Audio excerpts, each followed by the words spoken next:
mga matinee idols lang ang maraming fans. Nagkakamali kayo. Ang daming fans itong bisita natin ngayon. Ang nakita nyo yung ating art card, yung pong thumbnail, yung title po natin, Subway. Ang tawag po dito ay Project of the Century. Bakit kanyo? Sapagkat ito po ay pinlano ng ama, nung panahon ng ama, at mukhang matitikman lang natin sa panahon ng kanyang anak. From Marcos Sr. to Marcos Jr. But of course, in between, lalo na yung kasalukuyan na panahon ng Duterte administration, dun lang po umuusan dito. Kaya hindi na po ako magpapaligoy-ligoy pa. Kakausapin na po natin ang promotor nitong project na ito. Pagdating po sa implementation, katakot-takot ang problema, pero ibang klase itong maraming nag-idolize dito. Wala pong iba kundi si DOTR Secretary Art Tugade. Secretary Art, Idol, magandang gabi po sa inyo. Idol ho, Katunying, magandang gabi ho sa inyo. Sa iyong milyon-milyon na taga-hanga at kapanood at taga-subaybay. Sa inyong lahat, magandang gabi.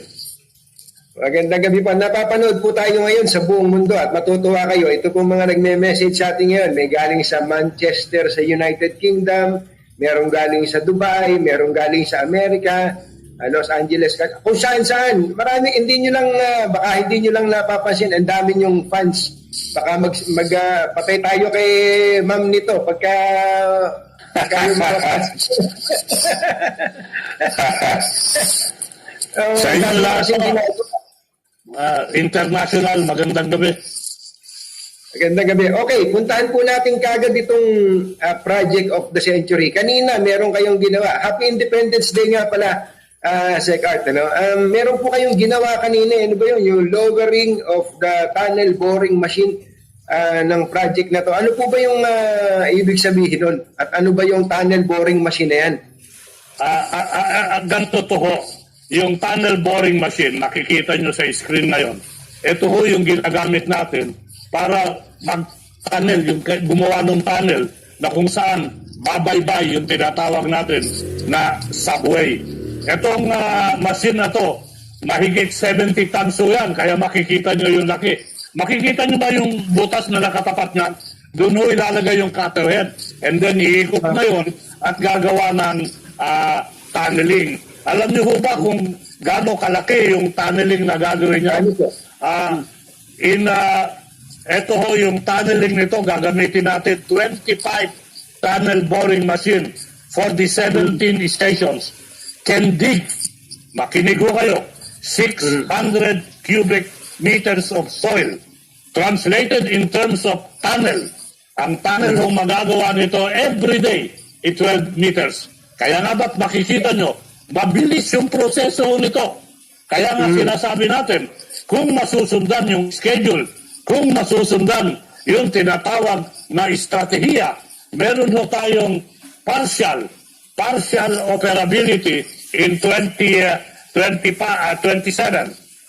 Ito ho, ang iniisip natin na talagang magiging kaya-aya at realizable yung tinatawag natin na Manila Subway, the project of the century. Grabe pala. Ang bilis pala nun. 12 meters po agad ang mahuhukay niyan. Every day.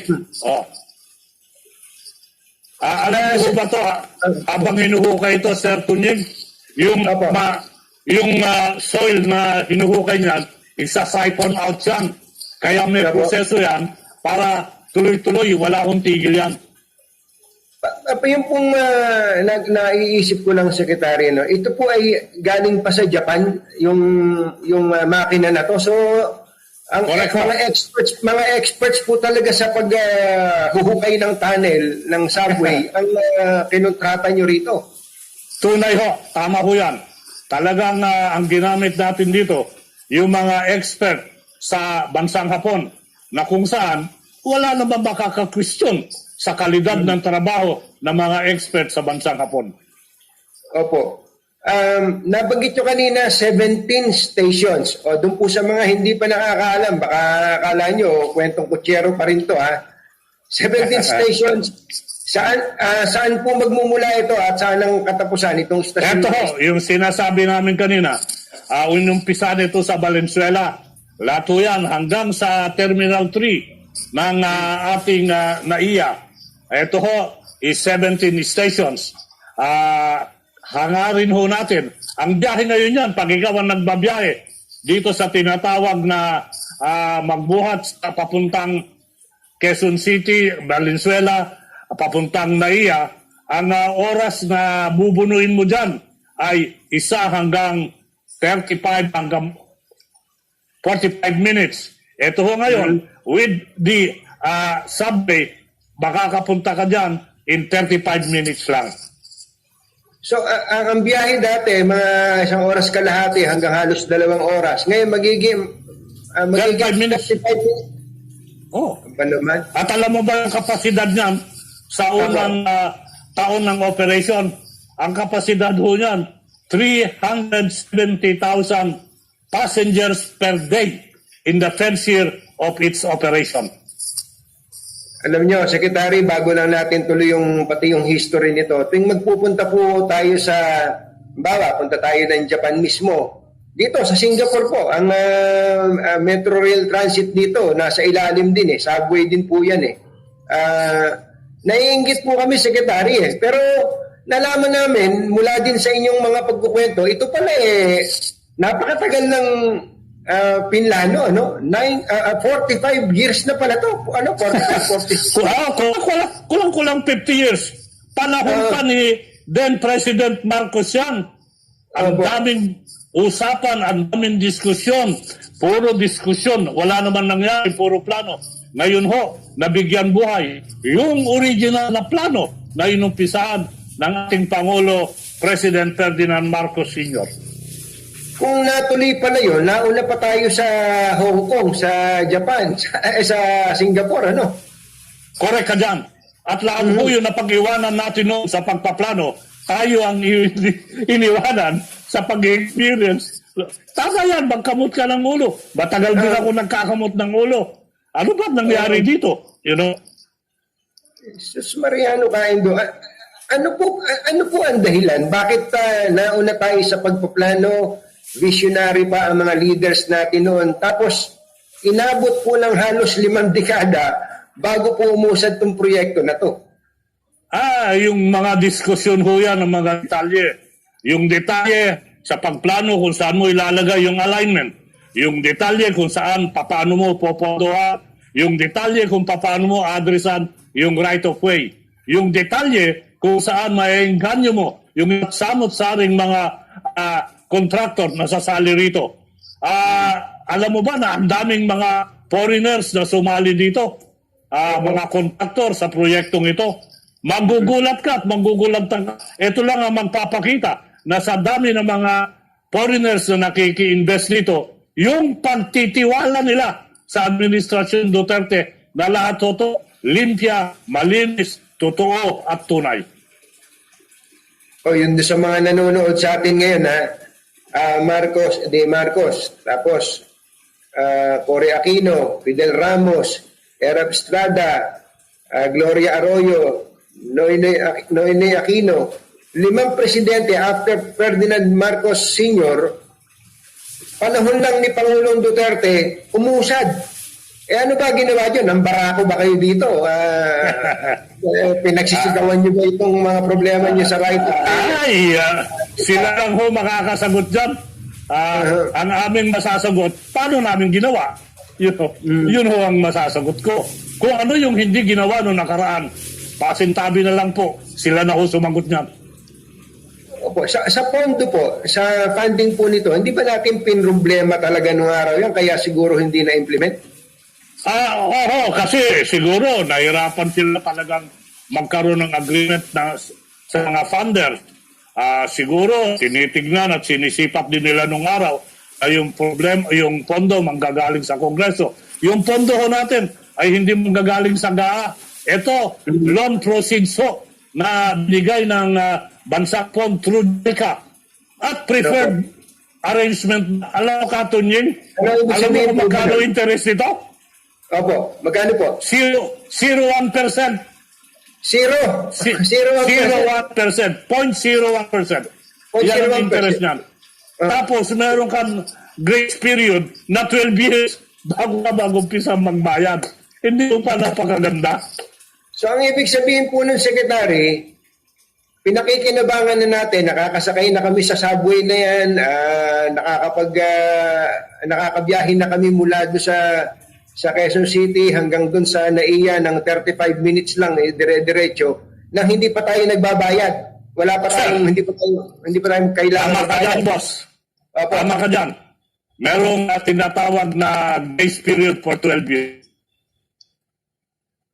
Buti pumayag yung magaling din kayo. Kayo ba nakipagtawaran doon sa nagpapautang? DOE yan, si Sec Sani. Kasama ang kanyang mga staff. Hindi lang utakan ng laban dyan, papugihan din sa pagkikipag-usap. Higit sa yung Bakang Hapon ay handang tumulong makiisa sa Republika ng Pilipinas upang magkaroon buhay at patotoo itong Manila Subway na to. Na nakakatuwa. Ulitin ko lang doon sa mga late tuners natin, tama po yung nabasa yung title. Panahon pa nung tatay ni President-elect Bongbong Marcos, pinlano yan, katakot-takot na usapan yan. At sa kanyang panahon, ay masasakyan na natin ang subway. Hindi po ito, dati po puro pangarap lang to, puro kwentuhan lang to. Ngayon, totoo na po. Kanina nga po, dun ulit sa mga late tuners natin, meron na pong lowering nung panghukay, yung boring machine, yung tunnel boring machine. Andun po si Pangulong Duterte, Secretary, no? Umatin ho. At natusa kasi pinaalala ko sa mga umatin na pundado na yung project cost nito, na yung mga kontrata, kung hindi na umpisahan, sarado na, at yung iba naman, i-award na. Yung right of way, 90% ay naayos na. Ngayon, ibinaba mo na yung tunnel boring machine, mag-uumpisa na yung hukay at kalukay niyan, para nang sa ganun, mabigay patotoo na yung Manila Subway. Dagdag ko rin ho, na binuksan na rin ho namin yung training simulation na kung saan mag-aaral ka talaga imaneho ito. Okay. Kaya pinagsasabay yung construction saka yung training through a simulation system. Nakita na rin ho kanina, pinakita namin yung trend na gagamitin para sa subway, sa itaas at sa subway.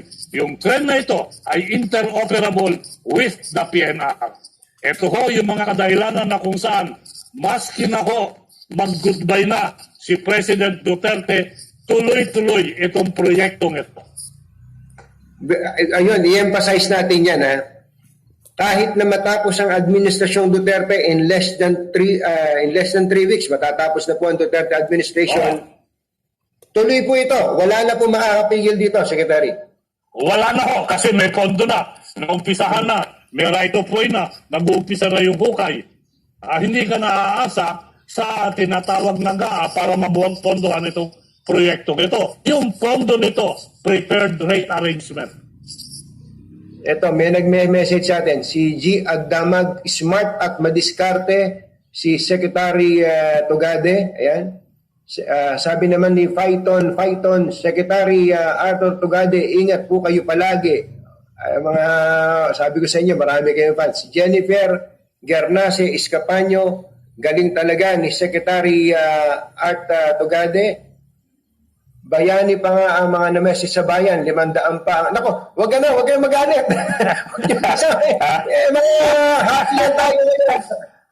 Happy lang tayo. Ito, Secretary, sabi ni Joy Bontilaw, nakanganga na si Kato Nying, hindi siya makapaniwala. Sabi niya gano'n, asan ba ba't ba nawala yung binabasa ko? Pati daw sila ay napanganga na dun sa ikinukwento nyo, Secretary. Kasi talagang hindi naman kami naniniwala dati na magkakatotoo to, Secretary. Pasensya na po kayo. Ginawa ko natin ito Kung papayagan mo ako, Katunyeng, explain ko lang.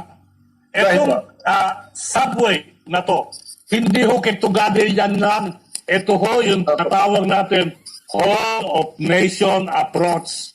Nandiyan dyan ho yung DOF. Nandiyan dyan ho yung DFA na kung saan pinayagan paggamit yung kanilang mga lupa. Nandiyan dyan yung local government, kagaya ng Valenzuela, nakikiisa at tumutulong nang sa ganon yung right way at maasikaso at talagang magawa. Nandiyan dyan ho yung liderato ng ating Presidente Rodrigo Roa Duterte. Nandiyan dyan ho yung mga LGU, yung DILG. This is a whole of nation approach. This is a project na hindi si Tugade lamang. Itong subway is a whole of nation approach project. Totoo po yan. Tama po kayo din, Secretary. Kahit na gusto pa ng Presidente, kung napaka-kolokoy naman nandun sa ibaba, medyo mahihirapan pong magkaroon ng katuparan itong panaginip natin na to, Secretary. Alam mo ba, sir, doon sa right of way, ang dami nagbigay ng lupa nila para magamit at the cost to government. Ito yung mga malalaking kumpanya. Pati yung mga maliliit na may-ari ng mga bahay at mga lupa, nakiisa sa proyektong ito. Kaya madali silang kausapin na tugunan at ayusin natin yung right of way issues. Magkano po itong kabuuan ng project na to, Secretary? Ay, hindi ko saklaw ngayon yan. Don't hold me to it. Malaki-laki ko yan. Baka sumobra, banatan ako. Pag umulang, hinan ako.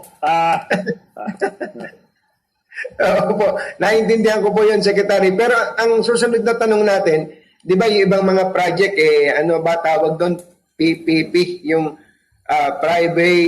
public-private partnership. Pagka sila gagawa, walang gagastos ng gobyerno, sila mag-ooperate. Medyo mabigat pong magkamisan ang dating sa bayan nun. Halimbawa, kung tollway, mataas ang sinisingil sa mga kababayan natin. Sample lang po yun. Pero ito, kapag nag-umpisa pong gumana, gobyerno po ang magpapatakbo nito, Secretary. Tama po ba? Opo. Kaya nga yung pagpapatakbo ng gobyerno na ikakasal yan sa tinatawag natin na world-class training facility. Kaya may simulator kanina na inumpisaan na rin ho. So ang pamasahe po nito, I'm sure medyo easy lang muna ang gobyerno dyan sa Alam mo naman ang gobyerno talagang matulungin yan. Ito nga, yun sa mga release natin. Biro, yung mga tanga ng gobyerno, libreng sakay. Hindi ko naman sinasabing libre kasi may babayaran tayo. Pero pagpaplanuhan nyo yan. The government will be very safe and will be cooperative with the riding public. Para nang sa doon, balansehin yung pangangailangan, magbayad ng utang, balansehin yung kakayanan ng mga pasahero sa pagbayad dito sa paggamit ng Manila Subway. Ang dami-daming nagme-message sa inyo, Secretary. Hindi ko lang maipabasa sa inyo lahat, pero yung paiba-iba, yung ilan ay naipapasok po natin. Sabi ni Jean Sangambayan, galing talaga ni PRRD and Sec Tugade. Well, kanina narinig nyo na, hindi po inaangkin ni Secretary Tugade ang project na to. Para sa lahat to. Sabi niya, whole of nation po ito. Sir Art Tugade, ikaw pa rin ba ang DOTR sa parating na BBM administration? J. Rialin, ewan ko, hindi ka... Next question, please. hindi naman si Secretary ang mag-decide yan. Ang mag-decide yan, siyempre, yung ating kagalang-galang na President-elect na nagkaroon ng 1 million votes, siya ho ang mag-decide yan. Next question, please. Next question, please. Ito, sabi ni Telma Rituba, sana ma-retain siya as DOTR Secretary. O sige, Telma, ikaw na mag-desisyon. Secretary, speaking of which, sabi ni Melds Fernandez, my favorite DOTR, my favorite secretary, may nag-message sa atin dito, Agbiag Manong, Secretary Art Tugade, Mike Anthony Rico. O, ayan. Ano ba ibig sabihin? Agyamanak ka po. Agyamanak. Ano sa atin, mga Ilocano. Secretary, tanungin ko po sa inyo, pagka po ba kayo may nakisuyuan, inalok na ma-retain dyan kahit nasa ilang panahon lang, ano po ba ang magiging pasya nyo doon? Alam mo, committed tayo sa tinatawag na service to the government, service to the people. Kung inaakala po ng buong administrasyon na makakatulong ako, Sino ho ba naman ako para ipagkait yung tulong na hinihingi sa akin? Pero wag na lang ho sanang kalimutan, sir, 76 years old na ako. You know? Kaya yung iba dito, ang tawag sa inyo, Lolo Art. Lolo, you know? Baka sa susunod, lolo sa tuhod na to. Tama po. Secretary, may mga bagong dating lang na nanonood sa atin kasi ngayon may nanonood sa ating 5,300 sa YouTube. Ano? Ang tanong po ay, kanina nasabi nyo na, sa inyo naman galing, kailan daw po masasakyan itong subway na ito, Secretary? 27 ho, 2027. 2027, tapos na po yun? Completed na po Yes, ba? sir. Yes, sir. Oh. If Pero our may timeline pinag- and kayong, strategy partial, of work and completion is followed. Okay. May binanggit po kayong partial operability. Kailan po yun, sir? sinabi ko ba 2027? Naguguluhan na 2020. tuloy ako. Ang sabi niyo po ay 2027. Partial operability. Yun ang partial operability sa 2027. Okay. Secretary, paano po yung eto, may mga nagme-message sa atin. Paano daw yung mga dumadaan sa ibabaw ng kalsada na hindi po kayo ilalim? 2025 yata yung partial operability. I'm sorry for mixing my dates. Patawarin mo ako, Katunyin. Ay, no problem po, Secretary. Ulitin natin, 2025 ang partial operability. 2027, kung hindi magkakaroon ng problema sa timeline, ay fully operation na. Kompleto na to, Secretary. Kaya tama yung sinabi nyo, yung programang ginawa ni Ferdinand Marcos Sr., yung plano, ay i-implement sa termino ng ating bagong presidente, Bongbong Marcos Jr. Opo. Secretary, mayroon pong tanong dito tungkol sa safety. Yun daw po bang mga nasa ibabaw ng kalsada ay hindi naman maapektuhan habang may ginagawa sa ilalim? Hindi ho. Hindi aalog yung property nila. Tandaan nyo, nabanggit kanina, ginawa ito ng mga expert na kon. Lahat yung mga sabula nasa ilalim, hindi naman nagagalaw yung mga building. In other words, the experience, skills, and talent of the experience we are using here is the answer to your question. Aalog ba yan? Hindi ho. Maapektuhan ho ba yan? Hindi ho. Maapektuhan ho ba yan ng earthquake? Hindi po. Opo, okay. PBBM, please retain Lolo Art Tugade, sabi ni Camilo Ortega Moreno. Ayan, mga message. Sana all nakasubway na po. Ayan, may mga nagme-message sa atin. Naiinggit sila. Like sa Singapore, may message po dito, Secretary. Sabi ni Daddy Ardona, like sa Singapore, there are unmanned train subway, particularly the Purple Line. Ganun din po ba yan? O may driver? May driver po ito. May driver. Meron na silang automatic, pero may driver ito. Ngayon, kung dadating ang panahon na meron na mga hindi driver, pag-aralan mo yung teknolohiya na yan. Provide safety is assured. Yes, opo. Nakakatuwa itong mga, alam nyo, hindi lang pala ako na-excite. Itong mga nanonood sa atin, excited na excited. Dahil sa totoo na po itong pinag-uusapan natin. Again, for our late youth tuners, ang sabi po ni Secretary Tugade, magpalit man ng administrasyon, tuloy po ito. Wala itong problema. Meron pong funding ito. At ang Japan ay nagtiwala po sa Duterte administration. And I'm sure nagtitiwala rin sila sa susunod na administrasyon. Hello, Secretary. Opo. Yan ho yung ginawang salita ng Ambassador of Japan to the Philippines na yung paniniwala niya sa administrasyon aalis at yung paniniwala niya sa administrasyon darating. Naniniwala siya na mas paitingin yung relasyon between the Philippines and the government of Japan.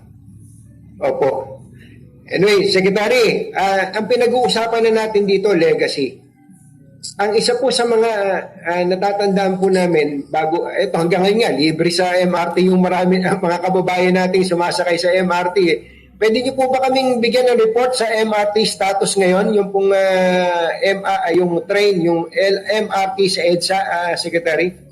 Oo, alam nyo, yung pinag-uusapan ng subway, isama natin dyan yung mga ginagawa nating ibang railway projects. Nandiyan dyan yung MRT3. Alam nyo noon, ang tawag sa MRT3, MRT Rick. Pagdating namin dyan, tirik dito, tirik doon. In fact, there are moments in time, 2 beses tumirik sa isang araw. Ganyan na ho yung MRT Rick noon. Ngayon, wala na hong tirik. 2 taon na, walang hinto. Bakit ho? Kasi nagawa natin yung rails through Sumitomo. Pinalitan natin yung rails, nagkaroon tayo ng rehabilitation ng mga coaches. Lahat ho, ginawa natin yan. Ang dati ho, ang takbo ng mga tren natin, swerte ka na kung papalo ng 28 kilometers per hour. Ngayon, on the average, kayang-kaya 60 kilometers per hour. Noon ho, yung tinatawag na turnover, yung pagpapalit, yung headway, noon ho, pumapalo yan ng 12 minutes, 14 minutes. Ngayon, kaya na ho yan, 6 minutes, 7 minutes. Talagang napapabilis. Hindi lang mabilis, konbinyente pa. Ikasamo dyan, yung mga escalator, yung mga elevator. Ikasamo dyan, yung mga sistema na kung saan pinangangalagaan natin, pati yung epekto ng COVID. Talaga namang napakaganda ng MRTP. Napaka-swerte po nung mga sumasakay ngayon sa MRT. Ang problema, Secretary, ang reklamo daw po ngayon, napakalamig sa MRT. Ito po na si Punit. Pasensya na po. Pasintabi. Talagang lumalamig. Lumalamig. Pasensya na po. Alam mo ba yung capacity natin?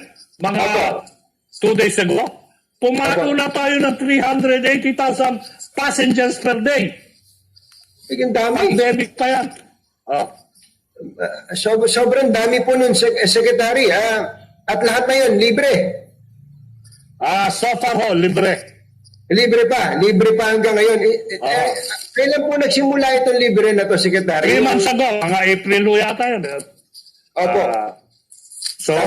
Libre hanggang end of the month. May mga pakiusap po. I-extend after June 30. Binibigay galang at respeto ko na lang ho sa dadating na administrasyon na sila mag-decide dyan. Opo. Naalala ko, Secretary, yung LRT papunta ng Cavite, meron pa nga masasagasaan nga dapat dati dun. Magpapasagasa sa tren. Alright. Yung po na nagkatutula, meron na bang...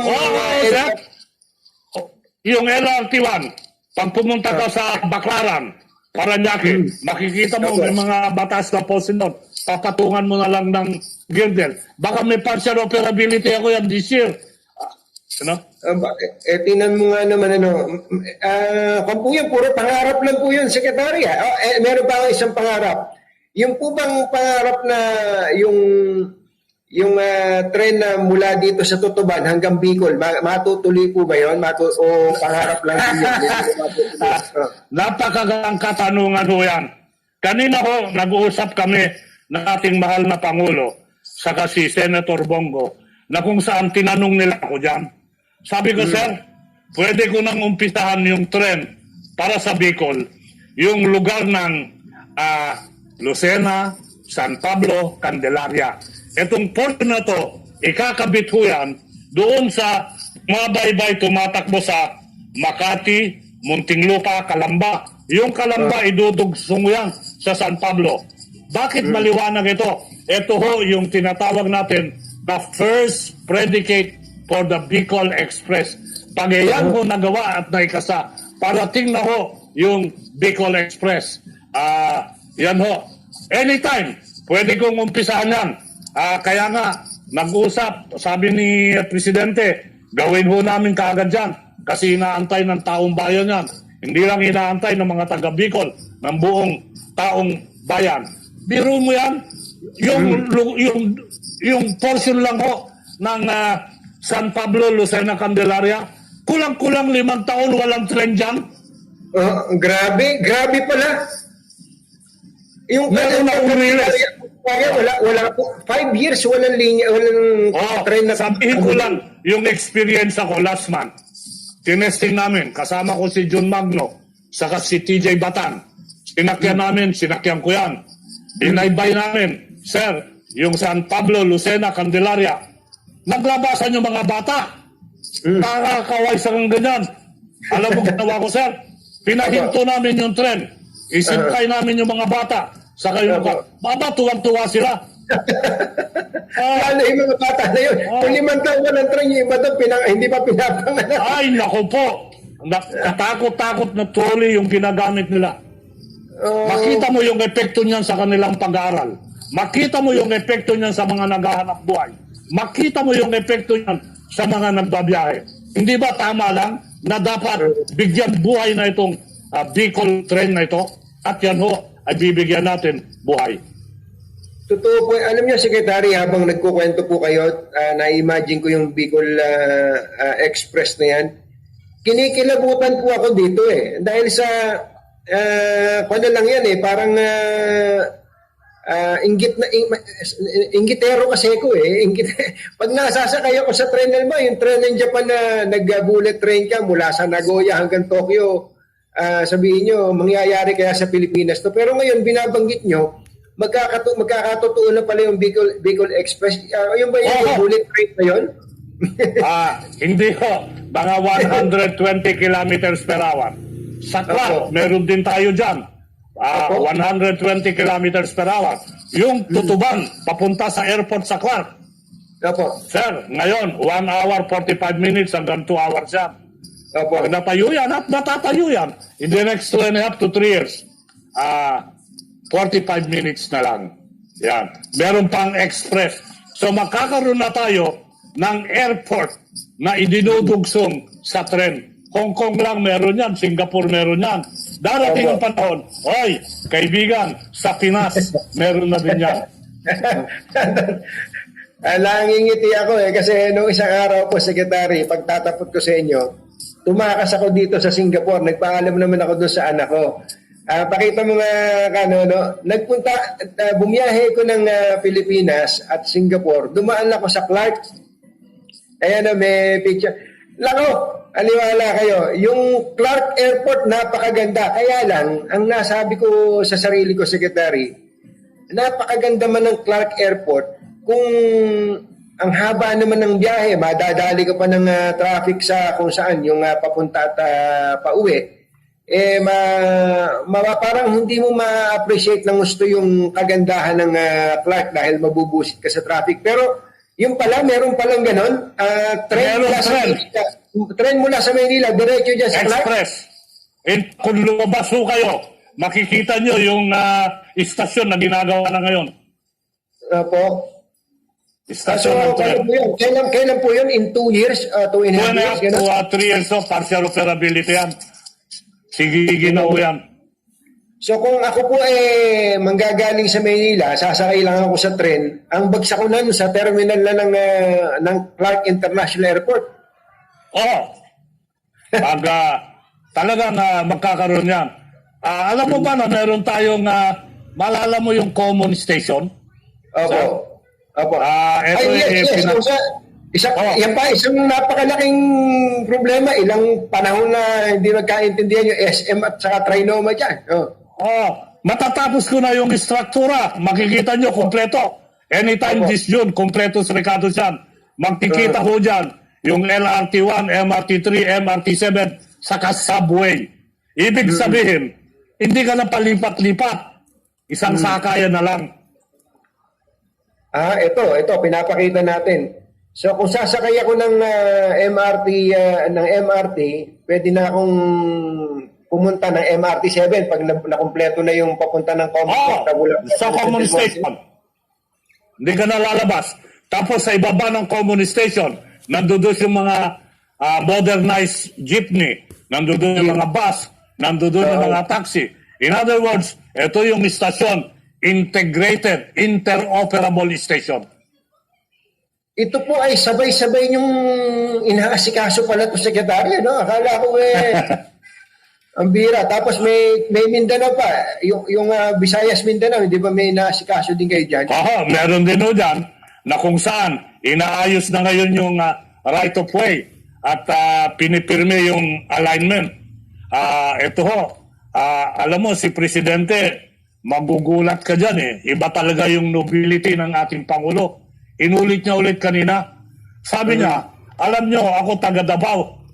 Sinasabi ko, unahin nyo na muna yung mga project sa ibang lugar. Saka na yung Davao. Ayun. Ibang klase din si Presidente. Normally, pagka ikaw ang Presidente, unahin mo yung sarili mo ba? Hindi mo siya. Mumurahin ka ng mga taga... Sabi niya din. Alam mo ba, bukas pupunta ako sa Davao? Pupunta ako sa Davao. Titignan ko yung mga improvements na ginagawa ngayon. Para nang sa ganun, mapakita naman natin sa sambayanan na ang Davao na-improve din ang paliparan. Sa Tuesday, sir, itong linggong papasok, nasa Batangas kami. Kasama ko yung PPA, saka yung maritime sector. Inaugurated namin yung Batangas Passenger Terminal. Expanded. Gusto mo, kumpletuhin ko? Sa Miyerkules, Wednesday, on the same week, pupunta ho ako sa Siargao, saka sa Surigao. Alam mo, ito yung dalawang airport na kung saan sinalagta ng bagyo. Yung Siargao ho, level, talagang nawasak. Kung sabihin ko sa iyo, Katunying, pupunta ako doon para bendisyonan na. Kasi nag-operational na yan, naging operational yan, month ago. Ayan, tignan mo ngayon, nandiyan dyan, yung mga pagbabago. Ang galing, ano? Kung lang yan, December lang yung bagyo na yun, Okay, makitulong yung local government.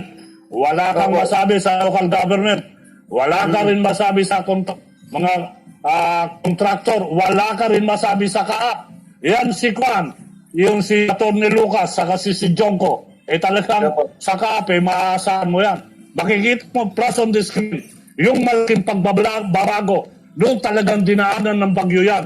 Ngayon, makikita mo, kaaya-aya. Sabi ng mga turista ang nakita ko noon, very nice airport, quick improvement. Pati nga yung mga bagong mayor, sabi nila, ang ganda ko ng airport natin. Hindi, totoo yun, Secretary. No? Na-imagine ko, ang binabanggit-banggit kasi nitong si President-elect Bongbong Marcos ay isa sa mga pagtutuunan niya ng pansin ang pagpapaunlad ng turismo. Talagang sa kagandahan ng Pilipinas, maipagmamalaki mo naman talaga ang mga tourist destination sa atin. Pero kung hindi nyo pala pinag-ayos ng mga airport na to, paano na makakapunta dyan turista? Patawanan na lang ako ng ibang LGU na yung sinasabi ko. Yung passenger terminal nyo noon, hindi naman mukhang passenger terminal yan. Parang waiting shed sa resort. Pero yung mga passenger terminal ngayon, talagang relax, in comfort, kumbinyente yung mga pasahero. Nakakatuwa yung mga messages sa atin. Alam nyo, Secretary, merong mga nagme-message sa atin, ang swerte ng next generation dahil yung mga ipinunla daw po ninyo ay pakikinabangan ng susunod na henerasyon ng mga kababayan natin. Ano po masasabi nyo? Magtulong-tulong ho tayo at ipagdasal natin na magkatotoo yung ating mga pangarap na maraming taon. Kailangan ho namin ang inyong tulong. Kailangan ho namin ang inyong dasal. Pagkat kung wala kayong dasal, wala kaming tulong. Kahit na ho mag-aragolya kami dito, mahirapan at mahirapan tayong gawin yung mga improvements na to na nabinbin ng mahabang panahon. Nakakatawa. Secretary, ito pa. Meron po mga nagme-message sa atin. Bakit ba 76 na pala kayo? Ayaw nyo pang tumigil sa pagtatrabaho. Hindi ko trabaho ito. Hindi ko trabaho ito, sir. Bayad utang. Iisa lang ho ang bayan natin. Napakabait sa akin itong bayan na to. Kung alam nyo lang kung saan ako nanggaling at yung estado ako, nagbabayad utang ho ako sa pagganap ng mga katungkulan na yan. Ang sarap naman pakinggan nun, Secretary. Bayad utang. Ano utang nyo sa bayang ito, Secretary? Alam nyo ho, kung wala itong pamahalan na to, hindi naman ako nakapagnegosyo. Kung wala itong pamahalan na to, hindi naman ako nakapagpaunlad ng negosyo. Kung wala itong bayan na to, baka hindi ako nakapagtapos. Talagang matutuwa ka, iisa yung bayan natin. Umangat naman ako. Ngayon nakaangat ako. Pwede ba? Bigyan ko rin ng konting panahon, magbayad utang ako. Doon po sa mga hindi nakakakilala kay Secretary Art, well, nanonood pala sa atin si Kuya Romel Sitin. Kuya Romel Sitin, ang nagpakilala po sa akin kay Secretary Art, yung po aking kuyang Romel Sitin. Siya po yan, for the record. At kaya po ako na sabihin na natin, na-in love sa style po ni Secretary Tugade. Mantakin ninyo, nung pong unang pagtatagpo namin ni Secretary, disclosure na to parang MMK to. Nung unang pagtatagpo namin ni Secretary Art, kung po, nakikipag-unahang magbayad to si Kuya Romer Sitin doon sa kinain namin sa restaurant. Aba, nabulyawan po ni Secretary Tugade si Kuya Romel Sitin. Nalaman ko, Secretary, confirm niyo to o hindi.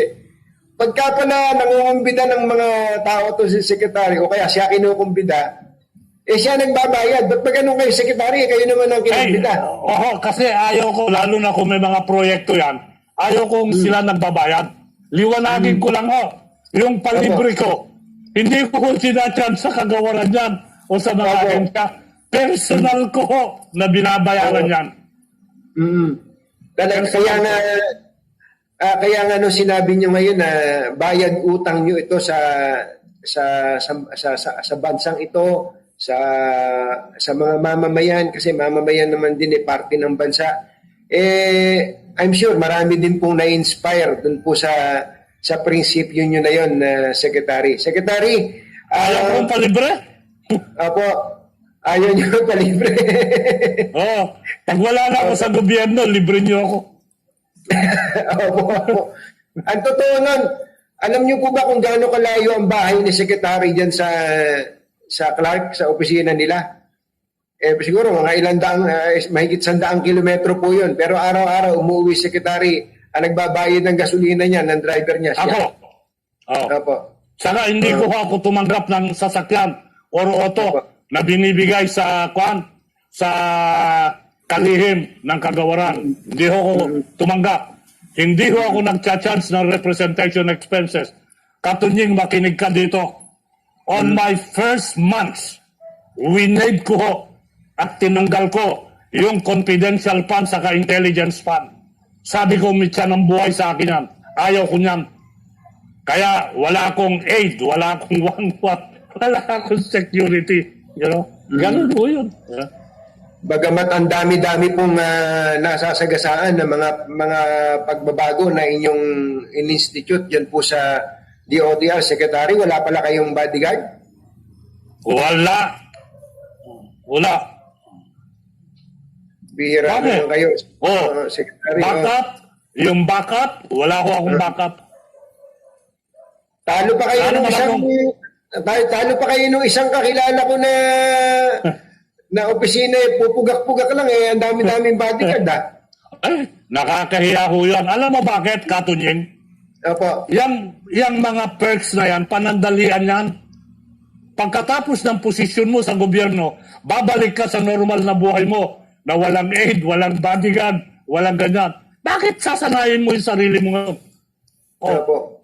Mangyayari dyan. Baka maging bunga ng korupsyon yan.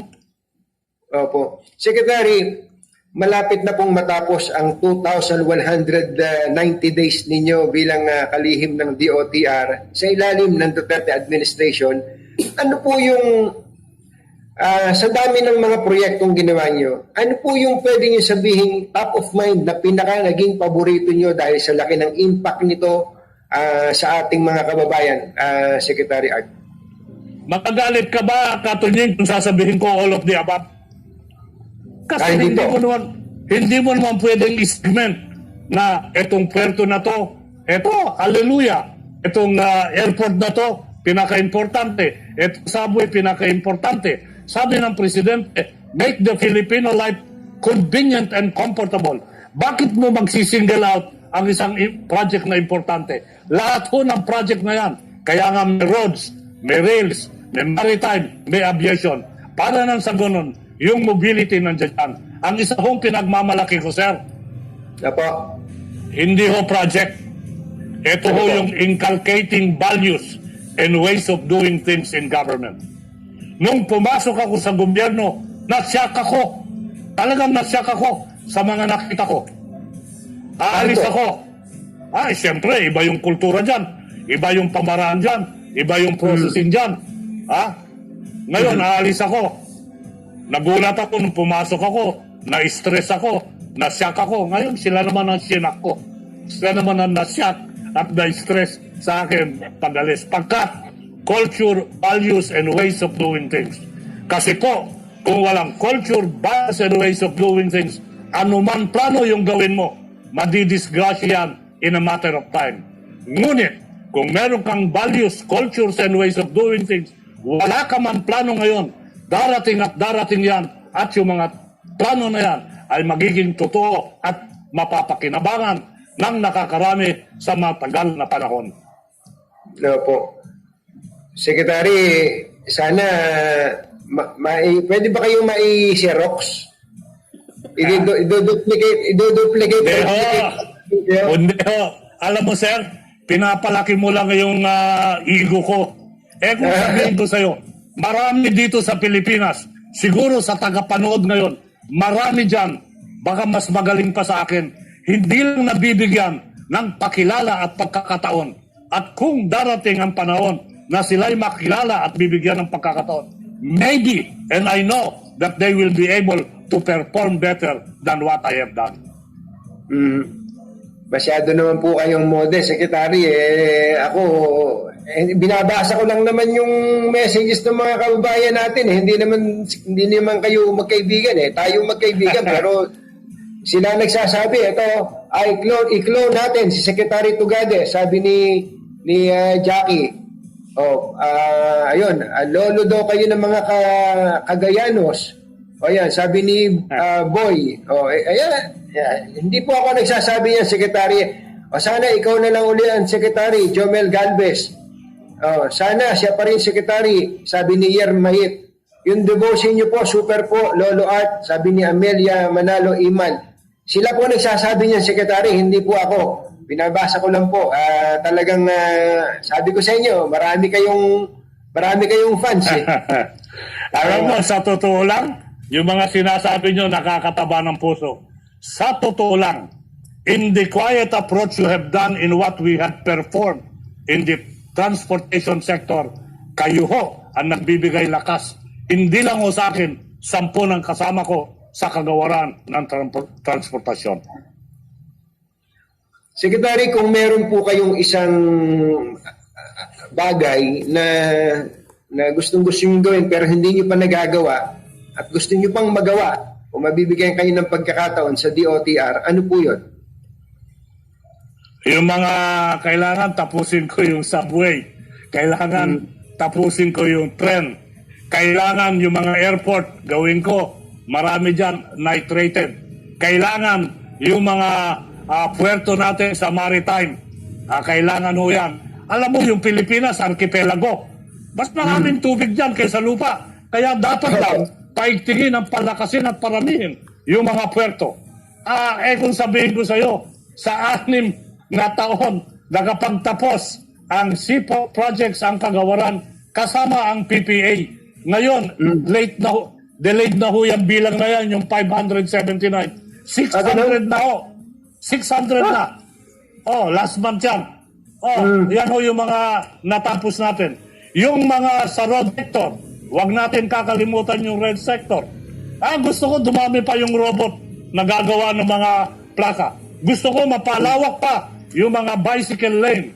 Gusto ko magkaroon pa ng mga service contracting at mapalawig yung EDSA busway. Nang sa ganon, yung panuntunan ng ating Pangulo, make the Filipino life convenient and comfortable, ay ma-realize.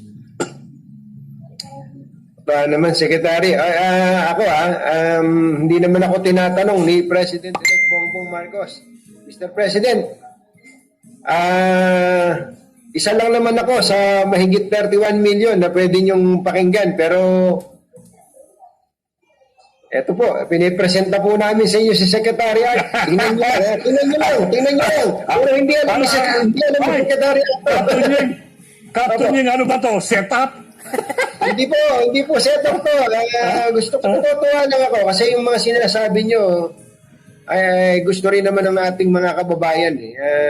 Mahirap kasi yung nasimulan yung proyekto tapos pag nagpalit ng pamumuno, hindi naman natin memenosen yung kung sino man ilalagay niya. Pero iba kasi yung pagiging aggressive nyo sa pagpapatupad ng proyekto eh. Minsan nga, napapamura pa kayo. Alam ko yun eh. Kaya nga lalong ginaganahan yung mga subordinates ninyo eh. Kaya maingat ako ngayong gabi. Baka pero yung mura, expression lang yun. Hindi naman. Secretary, nanonood po ang ating mga kababayan sa iba't ibang panig ng mundo. Meron na pong gumagawa ng hashtag retain Secretary Tugade sa DOTR. Ano po gusto niyo sabihin sa mga kababayan po natin ngayon na kayo po ay hinahangaan, in-inspire niyo po sa puntahan po natin ngayon? Maraming salamat ho sa paghanga. Maraming salamat ho sa pag-recognize sa mga samot-saring munting bagay na ating nagawa. Ang pakiusap ko lang ho, hayaan po natin magdesisyon yung tinatawag natin na bagong administrasyon. Marahil nakikita nyo lang ako, baka naman yung pamumuno ng ating President-elect Bongbong Marcos, may pananaw siyang iba. Igalang ho natin at sama-sama ho tayong makiisa anuman ang desisyon niya. Alam mo, matagal na hong nanaginip ang bayan, matagal na hong nanaginip ang Pilipino. Sa panahon ni Presidente Duterte, nagising ho tayo at na-realize natin na yung mga panaginip ng maraming taon ay pwedeng patotoo. Pag merong political will, may patriotism, may work and dedication. Ito ho yung sinasabi nilang Duterte legacy. Kaya nga ba't ako naniniwala na dapat gumawa tayo? Saan ka naman nakakita? Airport projects, more than 200. Maritime projects, almost 600. Railway, we have set the structure where we can realize a population sa railway na 1,200. Nung pumasok ko yung Duterte administration, 77 kilometers lang yan. Ngayon ho, sa structure na ating tinayo, marirealize at magaganap yung tinatawag na 1,200 kilometers railway para matapos ho yan. Nandiyan dyan ho, yung sa road, yung libreng sakay, yung service contracting, yung 600, more than 500 kilometers of bike lane na kung saan pinagtutulakan natin yung tinatawag na active transport. Itinigil na ho natin yung paggawa ng mga plaka overseas. Ginagawa na ho dito ngayon yan. Ngayon yung lisensya, 10 years. Noon, yung lisensya nasa papel. Hindi ko alam kung coupon ba yun. Di ba? Ngayon, maski maganda naman ng plastic. Ang effectivity pa, napakaganda. Noon ho, yung prangkisa sa LTFRB, nung dumating kami, makita mo sa dyaryo, makita mo sa social media, pinauupahan yung prangkisa, bawal yan. Kasi ang prangkisa libre yan. Ngayon ho, yan ho ang kulturang ating tinatayo. Marami ho yan. Samot-sari. Nangyayari ho yan dahil sa liderato. Nangyayari ho yan ng pakikisa ng management at rank and file. Nangyayari yan dahil sa tiwala na nakakarami. Marami pong nagtitiwala sa inyo at Secretary, kami po ay nagpapasalamat din sa tiwala na ibinigay sa amin. Alam namin na inagaw lang namin kayo sa kung sino mang ka-meeting nyo ngayon o kausap nyo, pero binigyan nyo po kami ng... Ang usapan natin dito, 30 minutes lang. Nakisang oras na tayo. Sorry. Salamat sa inyo. Akala ko 15 minutes pa lang eh. Nyo, ginanahan din kayo makapagpidahan sa akin. Secretary, maraming salamat po sa inyo. Kami po ay kasama sa mga nananalangin na bigyan po kayo ng mabuting kalusugan ng Panginoon para po makapagsilbi pa kayo sa ating mga kababayan. Kumusta po sa pamilya? Thank you po. Thank you rin. Thank you very much. Si Secretary Lolo Art Tugadi po. Grabe, ang dami nang naggagawa ng hashtag dito. Retain Secretary Tugade, DOTR. O ayan, mga hashtag. Hindi ako nagpasimula niyan. Kayo.